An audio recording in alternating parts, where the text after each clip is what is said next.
हिंदी कक्षा में आप सभी का एक बार सादर स्वागत। हम लोग राजनीति का बंटवारा इस निबंध के बारे में चर्चा कर रहे थे, जो प्रमुख और लोकप्रिय निबंधकार है या फिर व्यंग्यात्मक निबंधकार है हरिशंकर परसाई के कलम से निकली हुई ये निबंध, जो एक समय साहित्य के संसार में, दुनिया में खलबली मचा दी है कि लोग किस प्रकार से राजनीति का बंटवारा करते हैं। इसके ऊपर टीका व्यंग्यास्त्र उन्होंने छोड़ा है। तो तो यहाँ पर हम लोग चर्चा कर रहे थे कि एट एनी कॉस्ट भैया जी ये कह रहे थे अपने भाई से कि आप सेकेंड वर्ल्ड वॉर के लिए एक चेक दे दीजिए 10,000 रुपये का। उस ज़माने में बिफोर इंडिपेंडेंस की बात है, 10,000 रुपये मतलब it's not too small amount in those days. So उस ज़माने में वो कोई छोटी मोटी रकम नहीं है। तो अगर हमें आज़ादी मिल गई है तो मैं तो रहूँगा, क्योंकि तो मैं तो जेल होके आया हूँ, जेल होके रहूँगा, तो I become a big leader, then I am going to handle this country, this nation. Okay नहीं, अगर अंग्रेज लोग हमको आज़ादी नहीं दिए, कुछ समय के लिए यहीं पर रहे, तो जो आपने जो चेक दिया है अपने नाम पर वॉर फंड के लिए, तो वो तो है ना उसका रसीद, तो उसके रसीद के सहारे हम लोग अपने बहुत सारे काम करवा सकते हैं, क्योंकि हम भी ब्रिटिश सरकार के समर्थक हैं। मतलब आज़ादी मिली तो भी हमारा काम होना चाहिए, ब्रिटिश है तो भी हमारा काम होना चाहिए। मतलब टॉस कुछ भी गिरे, लेकिन अपनी बात, अपना विजय होना चाहिए। यह है उनका स्ट्रैटेजी। देखिए आगे क्या होता है। भैया जी फिर बोले, यदि नगर निगम कांग्रेस के हाथ में आया तो मैं अपने त्याग और वयोवृद्ध समाज से चुंगी चोरी प्रतिष्ठापूर्वक करवा दूंगा। वैसे यह घोर अराष्ट्रीय कर्म है कि जो जेल गए वहाँ सी में नहीं ए क्लास में रहे, उनके परिवार के माल पर चुंगी लगे। यह राष्ट्र विरोधी आचरण है। मैं संसद में इस सवाल को उठाऊंगा। इन सी क्लासियों की हरकत नहीं चलने पाएगी। तो भैया जी फिर बोलते, अगर इस कमीशन के ऊपर, इस नगर निगम के ऊपर, इस कॉर्पोरेशन के ऊपर कांग्रेस वाले अगर हाथ जमाएंगे, विजय प्राप्त हो जाएंगे, तो मैं हूँ ही, और मैं अपने त्याग, अपने बलिदान, अपने वयोवृद्ध समाज से जो है ना चुंगी चोरी आराम से मैं प्रतिष्ठा पूर्वक करवा दूंगा। मतलब बिना किसी रोक टोक के, बिना किसी प्रॉब्लम के, without any difficulty I am going to solve this scams. जैसे कि होता है ना कि सरकार किसी का चल रहा है तो उसके जो समर्थक है अपने आप स्कैम घोटाला कर लेते हैं। चाहे एक ज़माने में 20-25 साल पहले हमारे देश में एक बहुत बड़ा घोटाला हुआ था हर्षद मेहता का। उसके बाद फिर वो स्टैम्प पेपर्स का घोटाला हुआ था। उसके बाद फिर बिहार में चारा घोटाला 100 करोड़ का। उस ज़माने में 100 करोड़ बहुत बड़ी बात थी। आजकल तो लाखों करोड़ खा लेते हैं या 100 से 1000 करोड़ खा लेते हैं, फिर भी नकार नहीं लेते हैं। क्योंकि कुछ समय पहले ही आपने देखा है कि तमिलनाडु के एक नेता के घर में 700 करोड़ लिक्विड मतलब पानी नहीं होता है, तेल नहीं होता है, दूध नहीं होता है, लिक्विड कैश मतलब होता है कि उस समय प्रेजेंट रहना, मतलब देश की आधा पैसा तो उसके घर में है, उसके बाथरूम या वॉशरूम में या फ्लश में या फिर बेड में या पता नहीं स्टंप में कहाँ वो छुपाया है। 700 करोड़ रुपया कैश मिला है, और ऊपर से बहुत कुछ फिक्स्ड एसेट्स 100 में नहीं आते हैं। तो देखिए कि कितने सारे, एक नेता के घर में इतना मिला है, तो हमारे देश के ऐसे कितने सारे नेता हैं जिनके पता नहीं कहाँ पैसे छुपा के बैठे हैं। और हम लोग अपने देश में इतना पैसा है कि उन पूरा काला धन को बाहर निकालेंगे तो किसी को भी 20 साल तक ना टैक्स पे करना होगा, ना पावर बिल पे करना होगा, ना पानी के लिए कुछ प्रॉब्लम होगा, और हर देश का एक गांव पक्की सड़क से अपना अनुसंधान करेगा। It's going to be connected with highway roads. इतना सारा धन है हमारे पास, 20 लाख करोड़ स्विस बैंक में या वर्ल्ड बैंक में जो है ना सड़ रहा है भारत का पैसा। यहाँ पर लूटते हैं और वहाँ जाकर जमा करते हैं, पता नहीं किसका है। तो ऐसे ही तो जब जेल में जाते हैं ना तो ए क्लास सी क्लास इसके बारे में भी भैया जी कहते हैं कि मैं सदन में आवाज़ उठाऊंगा, क्योंकि यहाँ पर सी क्लास वालों को जो है ना या ए क्लास वालों को जो है सारे सुख सुविधा मिल जाती है। आपको पता है स्पेशल प्रिजन होता है, जेल में होते हैं, एसी कमरा होता है, उनके लिए TV fridge newspaper everything available होता है। They are called as treated as special prisoners और उनके लिए स्पेशल प्रिजन मिला जाता है। हाँ, कितना भी घोटाला करे। इससे पहले तमिलनाडु की एक लेडी थी शशिकला, तो उन्होंने भी अपील किया था कि मुझे स्पेशल प्रिजन चाहिए। देश को लूटने वाले मक्खारों को क्या स्पेशल प्रिजन मिलना चाहिए, या फिर क्या देश के नाम पर अपना सर्वस्व गंवाए हैं तो उनके लिए है तो अलग बात है। क्या भगत सिंह को मिला था, क्या वीर सावरकर को मिला था, पता नहीं। ऐसे देश के बहुत सारे मक्खारों को मिला है जो इस देश को दीमक की तरह अंदर से खोखला कर दिया है, चाहे वो जाति के नाम पर हो, कुल के नाम पर हो, मज़हब के नाम पर हो, या फिर प्रांतों के नाम पर, जो अलग करके हमारे देश को इतना मतलब अंदर से इतना कमज़ोर कर दिए कि ऊपर तो दिखाई दे रहा है अच्छा खासा, लेकिन अंदर से एकदम खोखला है। लाइक जब अंदर से कोई कीड़ा खा लेता है तो बाहर से कोई भी पेड़ कैसा दिखता है, सेम वैसा ही। एक भतीजा पढ़ा लिखा था, किसका? भैया जी का। राजनीति में वंश परंपरा के प्रतिकूल एमए करके शोध करना का वाचाल था। तो देखिए भैया जी का एक भतीजा है, मतलब उनके भाइयों के एक बेटा था जो एमए पढ़ा लिखा था, जवान था, और वंश परंपरा का ये जो राजनीति है उसके विरोधी था, और वो जो है एमए करके शोध कार्य करता, is busy with his research work. वाचाल था, वाचाल मतलब हाँ आपकी तरह, आप लोग भी तो कभी रुकते हैं।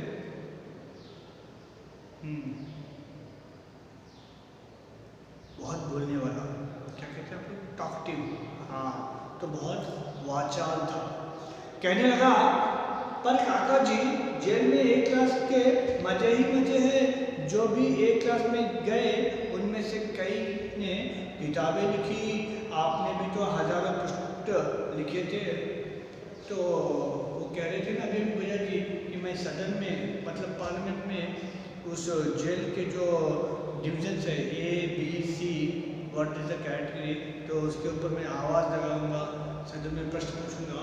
तो अभी मैंने कहा ना कि जो भैया जी के जो भतीजे हैं जो थोड़ा बहुत वाचाल है, तो उसने प्रश्न किया है कि काका जी जेल में तो एक क्लास के मजे ही मजे हैं, और बहुत सारे नेता लोग जेल में जाते हैं, एक क्लास में रहते हैं, और वहाँ बैठे बैठे टाइम पास के लिए हजारों पृष्ठों वाली पुस्तक लिख देते हैं, और आप भी तो लिखे ना एक पुस्तक, you too wrote one book. भैया जी विनम्रता से बोले मैं तो निमित्त हूँ, देवी सरस्वती ने लिखवाया था तो मैंने लिख दिया। आई एम नॉमिनल, मैं तो नाम के वास्ता हूँ, मैं तो निमित्त मात्र हूँ, क्योंकि माँ सरस्वती ने मेरे हाथ से लिखवाया है तो मैं लिख दिया, वरना मैं किस काम का। ठीक है, तो भैया जी जो है ना पूरा श्रेय सरस्वती माता को देते हैं। तो भतीजे ने कहा पर काका जी लोग कहते हैं कि यह सब आपने नहीं लिखा, किसी से लिखवाया है, सच बोलो। तो यहाँ पर उनका भतीजा कहता है कि काका जी लोग तो कहते हैं कि ये जो हजार पृष्ठों वाला जो पुस्तक है ये आपने नहीं लिखा, किसी और से लिखवाया है। भैया जी ने कहा बेटा किसी कवि ने कहा है कारागार निवास स्वयं ही काव्य है, कोई कवि बन जाए यह सहज संभाव्य है। कारागार जो है ना एक कारागार निवास स्वयं ही काव्य है, मतलब prison equal to one poetry, और यहाँ पर कोई भी कवि बन जाए ये बहुत ही सहज बात है, क्योंकि यहाँ पर बाय बर्थ किसी को पोएट होने की आवश्यकता नहीं होती है, क्योंकि यहाँ पर जेल में रहते रहते सड़ते सड़ते अपने आप हम लोग कविता लिखना आरंभ कर ही देते हैं। तो कोई कहता है तो कहने दो, लेकिन मैं तो ये लिखा। तो वह भतीजा परिवार में विद्रोही माना जाता है। कहता है मैं इन धन और प्रतिष्ठा के मलबे के नीचे दबकर नहीं मरूंगा, मैं शोध करके नौकरी करूंगा। पर जब लोग यह कहते हैं कि आपने नहीं लिखा, दूसरे से लिखवाया है, तो मुझे बड़ी शर्म आती है। तो वो लड़का जो है ना, उस पूरे परिवार में विद्रोही माना जाता है, क्योंकि पूरा घर परिवार एक और है और वो एक और है। सब लोग राजनीति का जो परंपरा चलती आ रही है घर में, तो उसको फॉलो करने वाले सब उसी राजनीति के वारिस है। लेकिन ये लड़का पढ़ा लिखा, जनरली जहाँ पर राजनीति होती है वहाँ पर पढ़े लिखे लोग बहुत कम मिलते हैं, लेकिन ये लड़का MA पढ़ा लिखा है और शोध कार्य करके कोई अच्छी नौकरी करना चाहता है, क्योंकि वो इस धन और प्रतिष्ठा के मलबे के नीचे दबकर नहीं मरना चाहता। मतलब इस राजनीति के प्रतिष्ठा में, राजनीति के दबाव में आकर मरना नहीं चाहता। क्योंकि आजकल हम लोग देखते हैं कि अगर मैं नेता हूँ तो मेरा बेटा नेता होगा, मेरा बेटा नेता बन गया तो उसका बेटा नेता बनेगा, फिर उसके बाद उसकी पत्नी या फिर उसकी संतान, फिर उसके बच्चे, फिर उसके। हमारे देश में यही तो चलता आ रहा है 70 साल से, और हम लोग चुपचाप वोट दे रहे हैं। हाँ, देना चाहिए ना, क्योंकि अब उनके नाम भी तो ऐसे इतने अच्छे अच्छे कि पूछिए मत। किसी में पार्टी या फिर किसी व्यक्ति के ऊपर आरोप नहीं लगाना चाहूँगा, मैं तो आरोप लगाऊंगा हम जैसे मूर्खों के ऊपर, क्योंकि हम लोग जाति के नाम पर, कुल के नाम पर, प्रांत के नाम पर, मजहब के नाम पर, बिरादरी के नाम पर वोट देते हुए आए हैं। कहाँ है? कोई वोट दीजिए तो उन्नति के नाम पर वोट दीजिए, विकास के नाम पर वोट दीजिए, प्रगति के नाम पर वोट दीजिए। हमारे देश में जो कर्जा जो बढ़ रहा है, उसके विरोध में जो आंदोलन चल रहा है, उसके नाम पे वोट दीजिए। या फिर आज हमारी देश या पूरा संसार कोरोना में इतना जकड़ा हुआ है, उसे बाहर निकालने के लिए जो साधन हैं, अगर उसके लिए प्रयास करते हैं तो उसके नाम पर वोट दीजिए ना। लेकिन नहीं, भले ही हमारे घर में राशन नहीं है, लेकिन वोट के नाम पर हम लोग जब कुत्तों की तरह, कुत्तों की तरह हम लोग जब दौड़ते हैं किसी पार्टी के लीडर के पीछे, तो एक बिरयानी का पैकेट और 500 रुपये का नोट और समझ जाना ... क्योंकि समझदारी के लिए इशारा चाय है।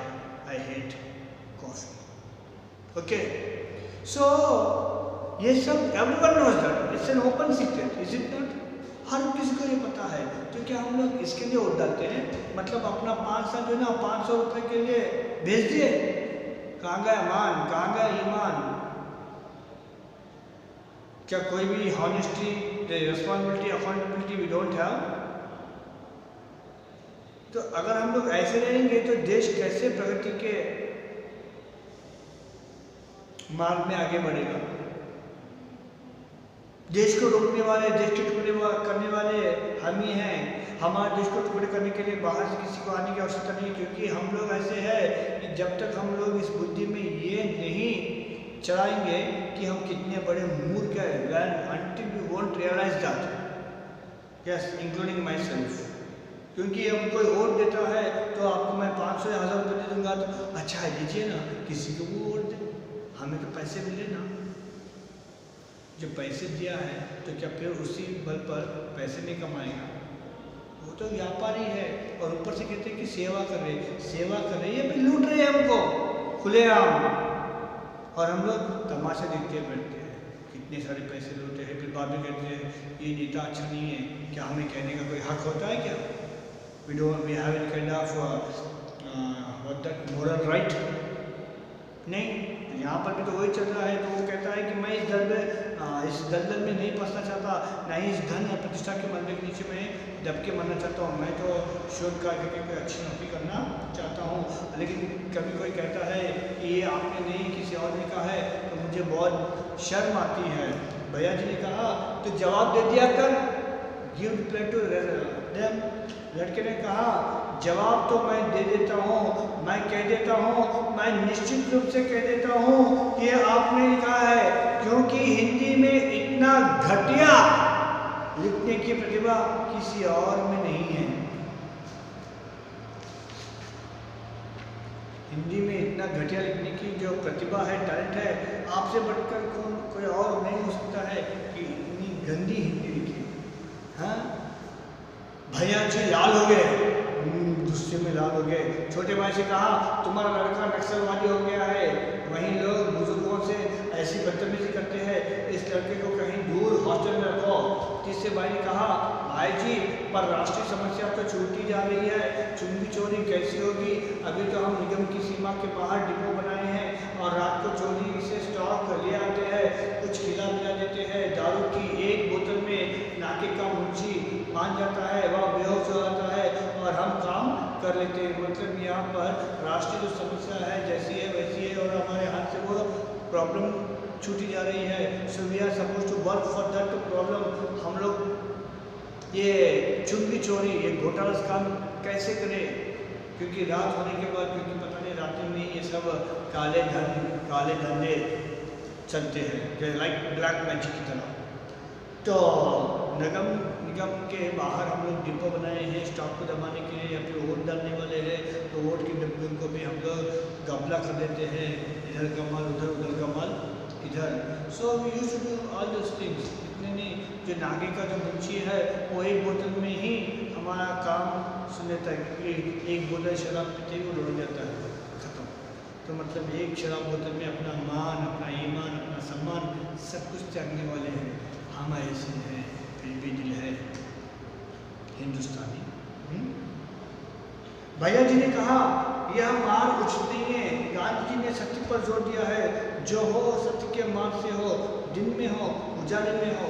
यदि कांग्रेस का कब्जा निगम पर हो गया तो मैं हूँ ही सत्य के मार्ग पर ही चलूँगा। Whatever we have to do openly, straightforward. क्योंकि गांधी ने कहा है कि सत्य और अहिंसा के मार्ग पर ही हमको चलना चाहिए और जो भी करना है दिन के उजाले में करना है, सबके सामने करना है। You should not hide anything. और कांग्रेस का अगर उस कॉर्पोरेशन के ऊपर कब्जा बन गया है, no problem, I am there. बड़े भतीजे ने कहा, जिसने परिवार की नैतिकता मान ली थी, कहा पर यदि जनसंघ का कब्जा हो गया तो Jansangh one more party. Congress you know but you don't know about maybe Jansangh 1967 जिसमें शायद था। भैया जी बोले जनसंघ से मेरी पट जाती है, मतलब हमारी पूरी पुरानी म्यूचुअल अंडरस्टैंडिंग इज देयर। वे भी गौ भक्त, मैं भी गौ भक्त। गौ मतलब कौ, गाय। हाँ यार गाय, हाँ गाय। मैं भी आपको गाय के बारे में बता रहा हूँ। तो वे ठहरे गौभक्त, मैं भी ठहरा गौभक्त। पिछली बार जब मैं गौ रक्षा के लिए अनशन किया था तो उन्होंने मेरे खिलाफ उम्मीदवार नहीं खड़ा किया था। वे भी हिंदी प्रेमी, मैं भी हिंदी प्रेमी, तो वे भी राष्ट्रीय, मैं भी राष्ट्रीय। उनकी निगम हो गई तो गांधी जी के सत्य के अनुसार मैं दिन में ही ट्रक बुलवा दूंगा। ओके, मतलब जनसंघ और मेरी म्यूचुअल अंडरस्टैंडिंग है, नीड नॉट वरी। जनसंघ भी जीत जाती है तो हमारी चुंगी चोरी पक्की है। वही वाचाल भतीजा बोला, भैया जी गुस्से से देखने लगे। उसने कहा पर कहीं से कम्युनिस्ट जोड़ तोड़ करके निगम पर हावी हो गए तो? कम्युनिस्ट जो रशिया में है, लेकिन हाँ तो रशिया में, चाइना में जिनका पार्टी के झंडे फहरा रहे हैं, तो communist become occupied that corporation then, तो भैया साहब गर्म हो गए। वे कम्युनिस्ट गद्दार साले हरामजादों को देख लूँगा, सबको जेल भेज दूँगा। हाँ, सब इनके पापा की दादा की जेल है ना, सबको अंदर भेज देंगे। अगर वो लोग इस कॉर्पोरेशन के ऊपर अपना विजय, अपना हाथ जमाएंगे तो मैं उन सबको, गद्दारों को, हरामजादों को जेल भेज दूंगा। किकर कहते हैं। वाचाल भतीजा जो मलबे के नीचे दबकर नहीं मरना चाहता था, बोल था, काका जी गांधी जी ने बार बार कहा था कि कटु मत बोलो, डोंट यूज हार्ड वर्ड्स, मीठा बोलो। आप गांधीवादी हैं पर साले और हरामजादे शब्दों का प्रयोग करते हैं। You are the Gandhi follower, then how you are going to use that hard words? क्योंकि गांधी ने हमेशा कहा है कि कटु शब्दों का प्रयोग नहीं करना चाहिए, मीठे शब्दों का प्रयोग करना चाहिए, लेकिन आप साले, हरामजादे ऐसे शब्दों का प्रयोग करते हैं। तो how you become the follower of तो भैया जी ने कहा तू बच्चा है। गांधी जी ने यह बात पंडित नेहरू और सरदार पटेल के लिए कही थी कि मीठी बातें आपस में किया करो, हम लोगों के लिए नहीं कही थी। हम लोग तो अपने विरोधी की माँ बहन पर भी उतर जाते हैं। गांधी मार्ग बड़ा विराट मार्ग है, ये कम्युनिस्ट देशद्रोही है। कौन है ये? देशद्रोही है। वाचा लड़का चुप नहीं रहा, बोला काका जी ये कम्युनिस्ट जब रूस, चेकोस्लोवाकिया, क्यूबा वगैरह में देशद्रोही नहीं है तो अपने देश में ही देशद्रोही क्यों है? क्योंकि दूसरे देशों में इनका सरकार चल रहा है, इनका शासन चल रहा है। लाइक चाइना में, रशिया में, क्यूबा में, चेकोस्लोवाकिया में, तो यहाँ पर इनका शासन चल रहा है। मतलब ये जो कम्युनिस्ट पार्टी वाले हैं वहाँ पर वो अपना झंडा फहराते हैं और लोगों के ऊपर शासन करते हैं। तो जब वो वहाँ पर देशद्रोही नहीं है तो हमारे देश में देशद्रोही कैसे हुए? क्या हमारे देश की स्थिति अलग है क्या दूसरे देशों से? क्योंकि कोई पार्टी तो पार्टी होती है, चाहे वो भारत में हो, चाहे वो रशिया में हो, चाहे वो क्यूबा में ही क्यों ना हो, क्योंकि आप तो कहते हैं कि कम्युनिस्ट देशद्रोही है। अब भैया जी को बर्दाश्त नहीं हुआ। भैया जी ने कहा यह इस देश की विशिष्ट संस्कृति के कारण है, because of this nation countries special culture system. लड़का बोला तो काका जी अपनी देशद्रोह की संस्कृति है क्या? क्योंकि अपने देश की विशिष्ट संस्कृति है, क्योंकि अपने देश की देशद्रोह की संस्कृति है क्या बोलकर उस लड़के ने जब प्रश्न पूछा, अब भैया जी को बर्दाश्त नहीं हुआ। उन्होंने लड़के को डांटा, तू मूर्ख है, इस वक्त यहाँ से उठ और कमरे में जाकर उस कच्चे को पढ़ जिसे तू पॉलिटिकल साइंस कहता है। हमने जीवन भर राजनीति की है, 40 साल हो गए, पर कभी राजनीति को हमने कहा विज्ञान नहीं, उसे कला कहा। फिर आज़ादी के बाद राजनीति को कलाबाजी कहने लगे और तू इसकी उम्र में राजनीति को विज्ञान कहने का, जा भाग यहाँ से।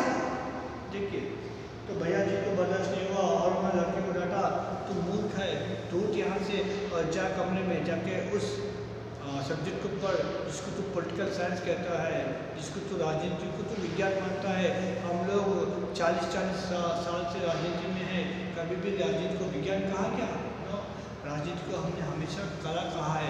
आज़ादी के बाद इसको कलाबाजी कहा है, क्योंकि जो राजनीति में होता है they are not less than artist, क्योंकि कलाबाजी करने वाले हैं ना तो बहुत अच्छे होते हैं। अब तुम यहाँ से जाओ और जाकर अपने राजनीतिक विज्ञान को पढ़ और भाग यहाँ से। अब राष्ट्रीय समस्या आगे बढ़ी। एक भाई ने कहा यदि निगम पर सोशलिस्ट पार्टी का कब्जा हो गया तो? भैया जी ने कहा ये समाजवादी हुल्लड़ करते हैं, मैं निगम भंग करवा दूंगा, गोइंग टू दैट डेमोलिश और कैंसल दैट कॉर्पोरेशन। सो भाई ने कहा मान लो भंग नहीं हुई तो? भैया जी ने कहा मैं सोचता हूँ। भैया जी ने कहा कि मैं इस कॉर्पोरेशन को भंग कर दूंगा, लेकिन दूसरा भाई कहता है अगर कॉर्पोरेशन बंद नहीं हुआ तो लेट मी थिंक।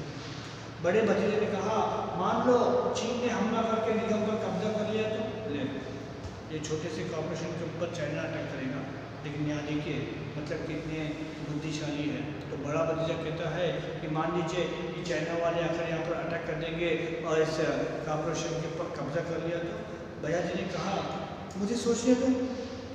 तब भाई ने कहा मान लो संगठन कांग्रेस का शासन हो गया तो? भैया जी ने कहा उसकी चिंता मत करो, आखिर मैं भी तो कांग्रेस का ही सदस्य हूँ।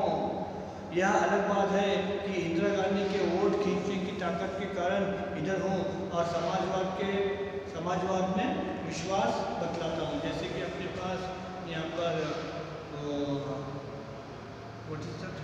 देयर सो मेनी कांग्रेस आते हैं। मुंबई में अलग कांग्रेस है, बंगाल में अलग कांग्रेस है, एपी में अलग YSR कांग्रेस, यस, तो ऐसे अलग अलग कांग्रेस है ना। तो यहाँ पर भी ये हाई कांग्रेस पार्टी के लिए कांग्रेस पार्टी से अलग हो गए, like Indira Congress is there. तो मैं हूँ तो कांग्रेस पार्टी का ही। अगर कांग्रेस पार्टी अगर उस कॉर्पोरेशन के ऊपर कब्जा बना लेती है तो you need not to worry. सारी राष्ट्रीय समस्याएं सामने आ गई। अब वयोवृद्ध देशभक्त आंखें बंद करके चिंतन में लग गए। नाउ ही स्टार्टेड, हाँ, चिंतन में लग गए। फिर आंखें खोली, आंखों में दैवी ज्योति थी। भैया जी ने कहा, मेरी पवित्र आत्मा से समस्या का समाधान निकल गया। तुम में से हर एक पार्टी के सदस्य हो जाओ। आप इतने सारे लोग हैं इस घर में, 8-10 लोग, so everyone move to one political party. मैं कांग्रेस में भी हूँ और संगठन कांग्रेस में भी हूँ। मैं I mean Congress and I mean United Congress. तुम छोटे जनसंघ के सदस्य हो जाओ। और फिर बड़े भतीजे से कहा, तुम समाजवादी पार्टी के सदस्य हो जाओ। फिर छोटे भतीजे से कहा, तुम कम्युनिस्ट के हो जाओ।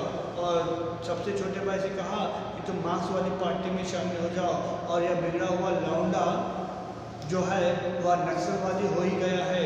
परिवार ने संतोष की सांस ली। भैया जी खुश थे, कहने लगे, देखा तुमने, राजनीतिक ज्ञान इसे कहते हैं। अब अपने घर में सब पार्टियां हो गई है, किसी का भी नगर निगम हो, चुंगी चोरी पक्की। हमने सारी पार्टियों को तिजोरी में बंद कर लिया है। मतलब सभी घर के सदस्य एक पार्टी में अगर शामिल हुए हैं तो कोई भी पार्टी उस कॉर्पोरेशन के ऊपर विजय प्राप्त कर लेगा। हर एक को एक पार्टी में ज्वाइन होने के लिए कह दिया है। तो कोई भी पार्टी जीते, मतलब कोई ना कोई सदस्य उस पार्टी से तो जुड़ा हुआ रहेगा ना।